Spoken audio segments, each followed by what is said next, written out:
Bienvenue. Aujourd'hui, on se penche sur un objet très présent dans nos cuisines, la cafetière Bialetti Vénus. Induction. Ah oui, la Vénus. Exactement. Notre source, c'est sa page produit sur Amazon.fr. On a la description, les caractéristiques et surtout, plus de 10 000 avis clients. Ça fait beaucoup, hein? Énormément. L'idée, c'est de voir ce qui explique son succès, les numéros 1 des ventes, ses points forts, et puis ce que les gens en disent vraiment. Tout à fait. Et Bialetti, bon, c'est une marque iconique. C'est le café à l'italienne, la Mocha Express. La fameuse octogonale en alu. Voilà. Mais la Vénus, elle innove un peu. Acier inoxydable, design plus doux peut-être. Elle s'adapte, quoi. Justement, cet acier inoxydable 1810, c'est quoi l'avantage par rapport à l'aluminium traditionnel de Bialetti, concrètement? Et il y en a plusieurs. D'abord, l'inox, c'est plus robuste, ça dure plus longtemps, C'est aussi plus hygiénique, ça prend moins les odeurs et surtout, le bout. exactement, c'est neutre. L'alu, avec le temps, il peut un peu s'oxyder, donner un petit goût. L'inox, long. D'accord. Et la compatibilité induction, ça change la donne? Ah oui, clairement, aujourd'hui les plaques à induction sont partout et elles nécessitent un fond ferromagnétique, comme l'inox de la Vénus. Sans ça, la cafetière marche pas dessus. Donc oui, ça élargit vraiment le public potentiel. Logique. La description parle aussi d'un design unique et élégant, d'une soupape de sécurité brevetée, ça c'est important, et d'une poignée anti-brûlure. Oui, les classiques Bialetti, on retrouve les éléments de sécurité. Le modèle qu'on regarde, c'est le 6 tasses. Ça fait environ 235 jusqu'à 300 millilitres. Et ce statut de numéro 1 des ventes, 4,6 étoiles sur quasi 11 000 avis. C'est quand même pas rien. Non, c'est solide. Mais attention au chiffre 6 tasses. Ça, c'est vraiment le truc qui revient tout le temps dans les commentaires. Ah oui, c'est-à-dire? Il faut bien comprendre que ce sont des tasses espresso italiennes. Toutes petites, quoi. D'accord, genre 40-50 millilitres la tasse. Voilà, quelque chose comme ça. Donc 300 millilitres au total, ça fait à peine un grand mug pour une personne, en fait. Beaucoup de gens sont surpris. Ils attendent à pouvoir faire 6 vrais cafés. Je vois. C'est une source fréquente de. Petite déception alors. Oui, ou du moins de surprise. Faut le savoir. Et autre point soulevé dans un avis assez détaillé, le design est italien, la marque est italienne, mais la fabrication serait en Chine. Ah, la mondialisation même pour Bialetti. Exactement. Ça fait réfléchir sur l'image de marque, l'authenticité, tout ça. Bon, maintenant qu'on a vu la machine, comment on fait le café avec? C'est simple, hein, comme une moka classique.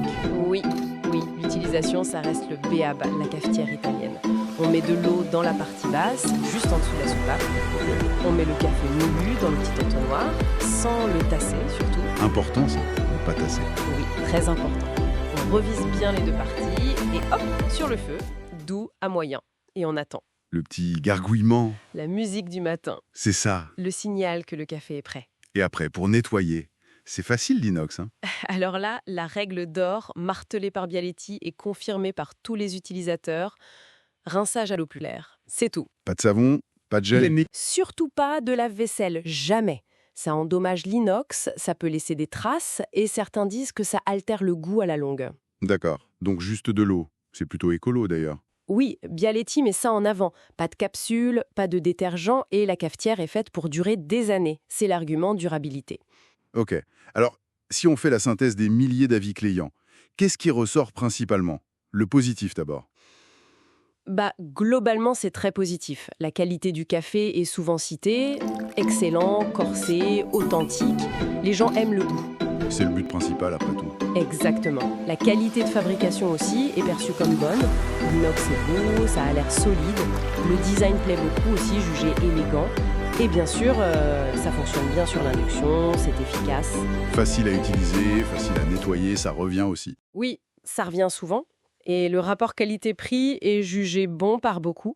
Et côté ombre au tableau, les points négatifs ou les bémols? Bon, on a déjà parlé de la taille, le 6 tasses qui est en fait petit, ça c'est récurrent. Ok. Et puis il y a un avis qui fait un peu froid dans le dos, très détaillé.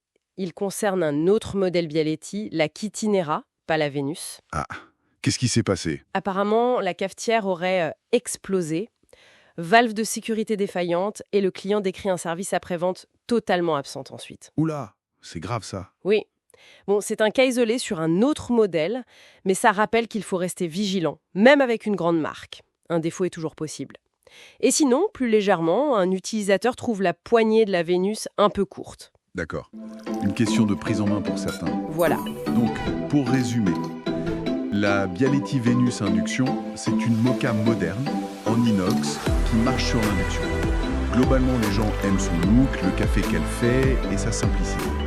Le point d'attention principal, c'est vraiment cette histoire de capacité, bien comprendre que 6 tasses, c'est 6 petits expressos. C'est exactement ça. Et tu vois, cet objet, il est intéressant au-delà de sa fonction. Comment ça?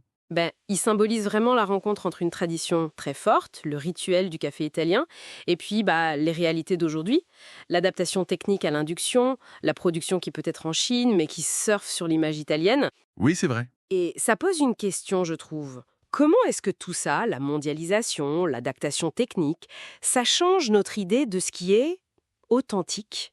C'est quoi une expérience vraie, une cafetière authentique, quand tout voyage et se mélange comme ça? C'est une réflexion qui va plus loin que la cafetière elle-même.